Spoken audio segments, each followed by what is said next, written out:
የክልል ልዩ ኃይሎችን መልሶ በፌዴራልና በክልል የጸጥታ ተቋማት የማደራጀት ውሳኔ ልዩ ኃይሉን ለመበተንና ትጥቅ ለማስፈታት ሳይሆን ለላቀ ተልዕኮ ለማሰማራት መሆኑን የአማራ ክልል ርዕሰ መስተዳድር ዶክተር ይልቃል ከፋለ ተናገሩ። ርዕሰ መስተዳድሩ በወቅታዊ የክልል ልዩ ኃይሎች ውሳኔ ላይ በተመለከተ ለአማራ ሚዲያ ኮርፖሬሽን መግለጫ ሰጥተዋል።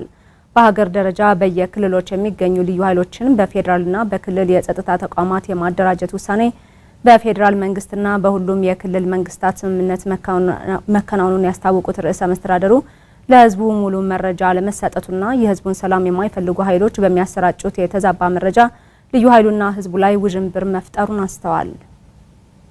መንግስትና በክልል መንግስታት ስምምነት የተወሰነ ነው። በመሆኑም ይሄ ፕሮግራም በሁሉም ክልሎች ተግባራዊ የሚደረግ ነው። በእኛ ክልልም ይህን ፕሮግራም ተግባራዊ ለማድረግ ጥረቶች እየተደረጉ ይገኛሉ። የጸጥታ መዋቅሩን ደረጃ በደረጃ ለማዋየት ጥረት ተደርጓል።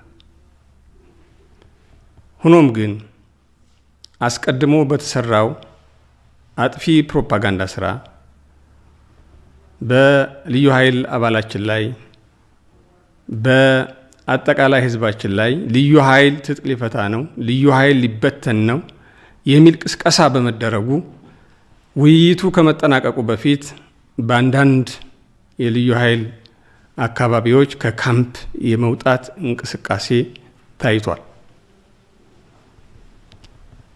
ይህም ሊሆን የቻለው በአጥፊ ፕሮፓጋንዳው እየታገዘ በተወሰነ ደረጃም ቢሆን በአፈጻጸም ላይ በታየ ክፍተት ነው። የአማራ ክልል ልዩ ኃይል ኢትዮጵያ ችግር ውስጥ በገባችበት ወቅት ከሀገር መከላከያ ሰራዊት ጋር በመሰለፍ ከፍተኛ መስዋዕትነት የከፈለ መሆኑን ያስታወሱት ርዕሰ መስተዳድር ዶክተር ይልቃል ከፋለ እንደ ሀገር የተወሰነው ውሳኔ ልዩ ኃይሉን ለመበተንና ትጥቅ ለማስፈታት ሳይሆን ለላቀ ተልዕኮ ለማዘጋጀት መሆኑን አረጋግጠዋል። ይህ ልዩ ኃይል ጀግና ልዩ ኃይል ነው።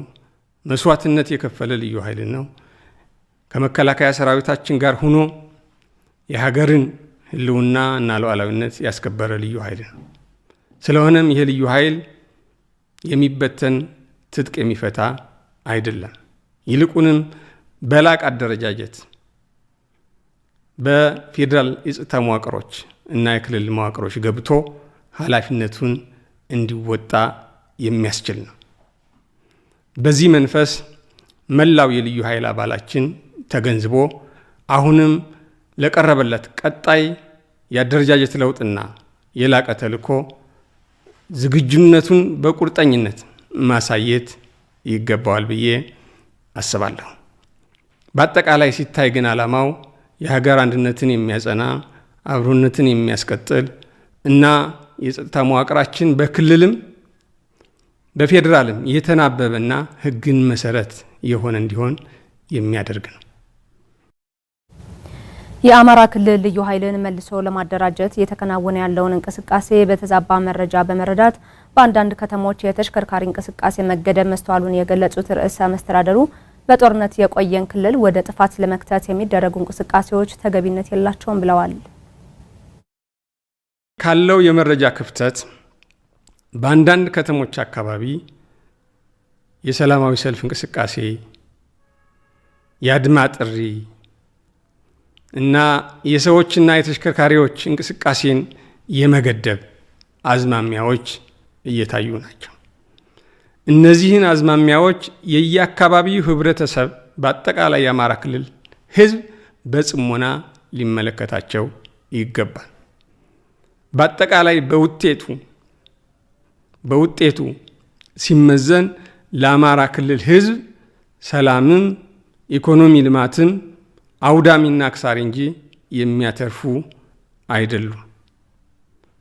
ስለሆነም በየአካባቢው ያለው ህብረተሰብ እነዚህ ነገሮች የክልሉን ህብረተሰብ ሰላም፣ ኢኮኖሚ ልማት፣ የኢንቨስትመንት ፍሰት እንዳይጎዳ ባለቤት ሆኖ መስራት ይጠበቅበታል። አማራ ክልል በጦርነት የከረመ ክልል ነው። በጦርነቱ ምክንያት ህዝባችን የተጎሳቆለ ነው።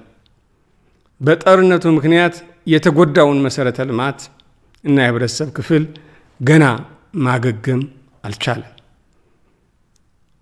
ከዚህ ችግር ሳናገግም ወደ ሌላ ችግር መሸጋገር የአማራ ክልል ህዝብ በሁለንተናዊ መልኩ እንዲደቅ ማድረግ ነው። በተሳሳተ መረጃ ከካምፕ የወጡ ልዩ ኃይሎችም ወደ ካምፓቸው በመመለስ የቀጣይ ስምሪታቸውን መከታተል እንዳለባቸው ነው ርዕሰ መስተዳድሩ ያሳሰቡት። የአማራ ክልል ልዩ ኃይልን በተለየ መንገድ የሚጎዳ ነገር እና ውሳኔ ለብቻው አልተደረገም። ወጥና ሀገራዊ ውሳኔ ነው የተደረገው። በሁሉም ክልል የሚፈጸም ነው። ለቀጣይ ሀገር ግንባታም የሚጠቅም አብሮነትን የሚያሳድግ ውሳኔ ነው ብለን እናምናለን። የልዩ ኃይል አባላታችንም ትጥቅ የምትፈቱት ነገር የለም፣ የምትበተኑት ነገር የለም። ወደ ላቀ ተልእኮ ነው የምትሸጋገሩት። ይህንን አውቃችሁ ለሀገራችሁና ለክልላችሁ ስታደርጉ የነበሩትን አስተዋጽኦ በተሟላ መንገድ ለማስቀጠል እንድትችሉ በተለይ ከካምፕ የወጣችሁ እንደገና ተመልሳችሁ አማራጫችሁን በመሙላት በየምትመደቡበት ተቋም ለመሄድ እንድትዘጋጁ ጥሪዬንና አደራዬን አስተላልፋለሁ።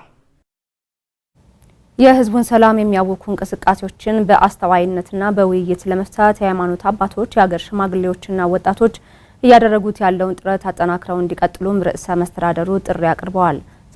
ዘገባው የስማቸው እሸቴ ነው።